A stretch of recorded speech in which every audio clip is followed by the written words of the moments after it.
Hello, my name is Jennifer Schladale, and I'm doing this video for Hospitality and Tourism Marketing, HTE 3570 for summer 2015 semester. I will be talking about Chapter 17 today, Personal Selling and Sales Management. So to start off, I'd like to share with you my chapter assignment, just so you can think about my chapter assignment question as I do the brief chapter review. And then at the end, I'll jump back into the question and wrap it all up. So, my question is, you have been hired as the new sales manager of a hospitality or travel organization. Write your own job description for the position. What responsibilities would you have? What procedures would you use for Salesforce staffing, sales planning, and evaluating sales performance? Alright, so now that you know my research question, I want to do a brief chapter overview. So Chapter 17 was all about personal selling, which is just one of the components of the promotional mix. So I'll give you the definition of the promotional mix. That's going to be the combination of advertising, sales promotions, merchandising, personal selling, and public relations publicity approaches used by hospitality and travel organizations for a specific time period. It also includes internet marketing. So personal selling is one part of that, as you heard, and this involves oral conversations, face-to-face or by telephone between a salesperson and a prospective customer. So something that they do at the beginning of each chapter is they say, plan integrated marketing and communication first. I really liked how they put this. It was, think of the promotional mix as a recipe. Personal selling is just one of those ingredients. And promotions, advertising, merchandising, those are all ingredients too. So what to think about with that is that you need to make sure that all of your messages are consistent and that you use the right amount of each ingredient. So personal selling is just one part of the big picture. So personal selling, there are some roles of personal selling, and I just want to go over them with you so you know what it is a sales manager would be overseeing, what they would be overseeing that their employees are doing. So personal selling is identifying decision makers, decision processes, and qualified buyers, promoting to corporate, travel trade, and other groups, generating increased sales at the point of purchase, providing detailed and up-to-date information to the travel trade, maintaining a personal relationship with key clients, and gathering information on competitors' promotions. So those are all things that you need to do as a salesperson.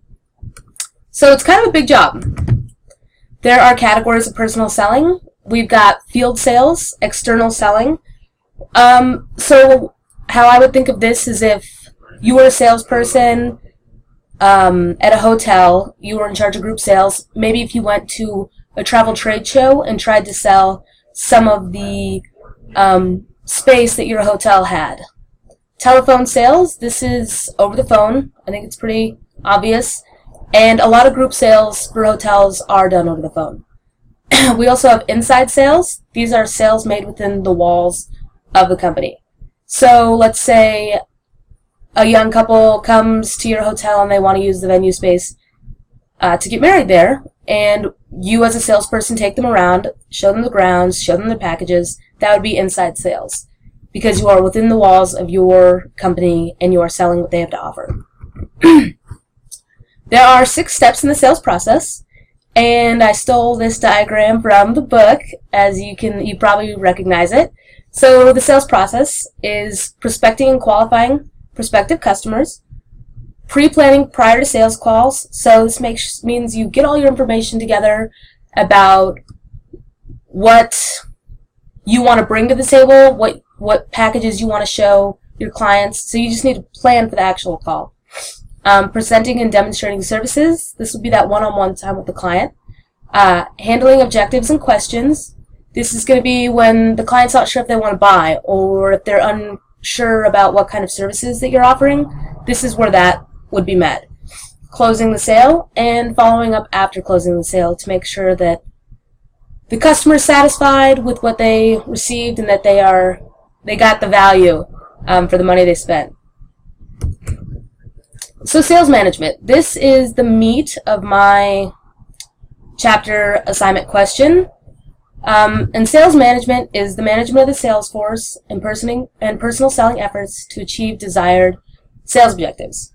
So the roles of a sales manager is sales force staffing and operations, sales planning, and evaluating sales performances. So for sales force staffing and operations, the book talks about recruitment, selection, and training. They touch on 3 different types of salespeople that are essential in the process, and it's going to be the order getters. Order getters prospect and qualify customers. We're going to have order takers. This is like inside sales, so you might want to think of maybe a waitress or a front desk clerk or group sales person. Then we have support staff, which isn't necessarily used all that often in hospitality, but maybe you think support staff in terms of a restaurant, you're thinking of a food runner. So that's just to give you an idea. Within Salesforce staffing and operations, the book talks about the characteristics of a successful salesperson, and some of these characteristics are their aptitude for sales, their experience, and their personal characteristics. So as a sales manager, you need to make sure that you're truly finding the right people for a sales position, because not everyone can fill those shoes. Along the lines of operations, for a sales manager, you also want to think about leading, motivating, and compensating your employees, because that's one of the bigger roles of a manager, is to motivate and lead. Within that is also supervising and controlling your employees. You want to supervise internal and external situations and control them as best you can. So, sales planning. This is a quote from the book. The heart of sales planning is the sales plan, prepared periodically by the sales manager with information from the sales force.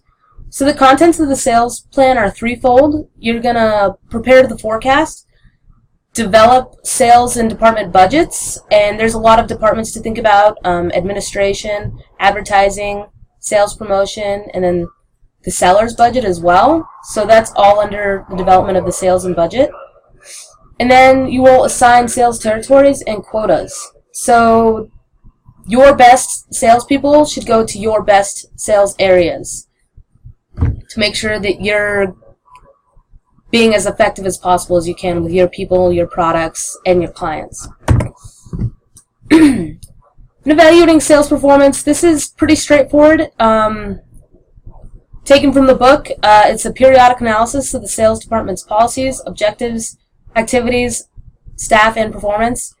You want to make sure that your sales staff are meeting their quotas, that they're setting higher and higher goals, that they're consistently meeting their quotas. And if they're missing their quotas and metrics, you need to make sure that you sit down and have a talk with them and find out what's wrong. Maybe they don't understand how to sell the products you have, or they're just not connecting with customers the way they should be. Either way, evaluating is a big part of this. So we're going to go back to the chapter question now that I've gotten through the bulk of what the chapter was all about. So I'll repeat the question. You've been hired as the new sales manager of a hospitality or travel organization. Write your own job description for the position. What responsibilities would you have? What procedures would you use for Salesforce staffing, sales planning, and evaluating sales performance? So I did it pretty broad. It could be any type of hospitality organization. So my job description is manages sales of the company's services in the North American region, ensures consistent, profitable growth in sales revenues through positive planning, deployment and management of sales personnel, identifies objectives, strategies, and action plans to improve short and long-term sales earnings, will carry out the staffing procedures, train and motivate staff effectively, and create sales plans that coincide with the company's goals. What responsibilities would I have? Obviously, managing sales employees, hiring and training them, accurately forecasting annual and quarterly sales, and then making quotas, and assisting personnel with their positions.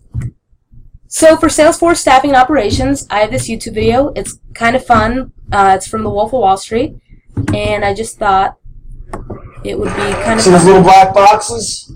They're called telephones. I'm going to let you on a little secret about these telephones. They're not going to dial themselves, okay? Without you, they're just worthless hunks of plastic. Like a loaded M16 without a trained Marine to pull the trigger.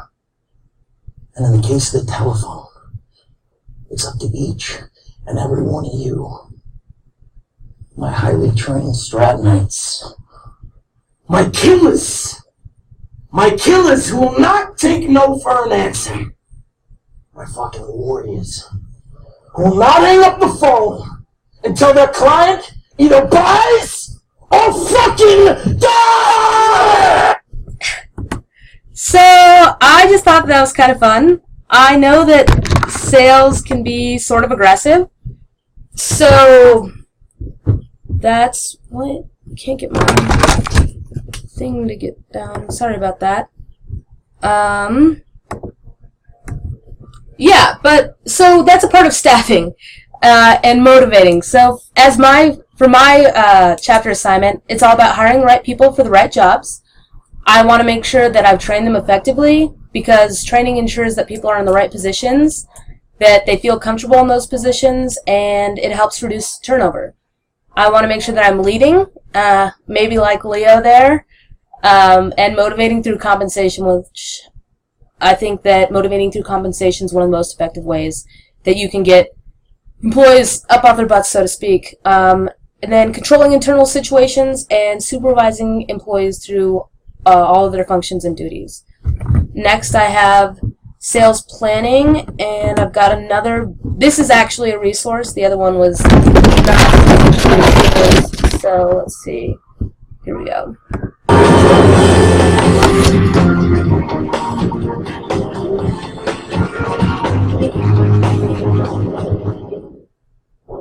Hi, this is William Edmondson for HotelNewsNow.com. We're going to talk about keys to a successful hotel sales plan. As we leave the downturn in the economy, we really have to be strategic about how we think about our sales and marketing plan for hotels. First of all, it's extremely important to have the revenue goals for your hotel. We're talking about occupancy rate and ADR, of course. Next, it's very important to have a competitive analysis. Who are your competitors? Talk about their product. Talk about their top accounts. What kind of rates they're getting on those accounts, as well as the overall rate and occupancy at the hotel. Next is current accounts. You should always know who your top accounts are and have the plans and strategies in place to retain them. After that, I always like to take a look at who are the top target accounts. Put quite simply, those are which accounts do you want to steal from your competitive set, and how are you going to do that? In doing that, you should have a plan for each of those accounts, knowing where they're staying and exactly what rate they're paying. Next, I think it's very important to have a plan in place for each target segment, whether it be leisure, corporate, whatever your hotel's business depends on, you've got to have a plan for each. And after that, measurable goals.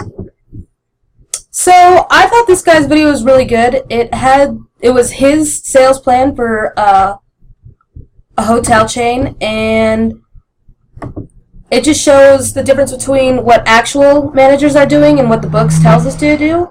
There can obviously be some differences between the two, and I just wanted to show you guys that one. Next, we have procedures evaluating sales performance, and I wanted to show you an online tool I found. It's called Oracle, and I've got this video to show you.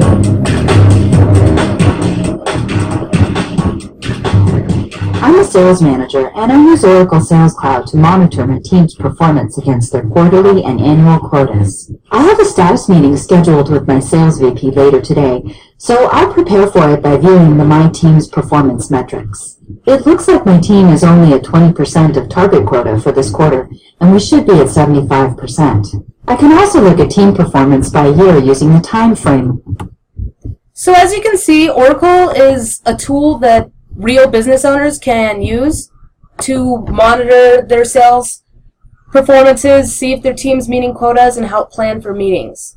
So there's a lot of resources out there for sales managers.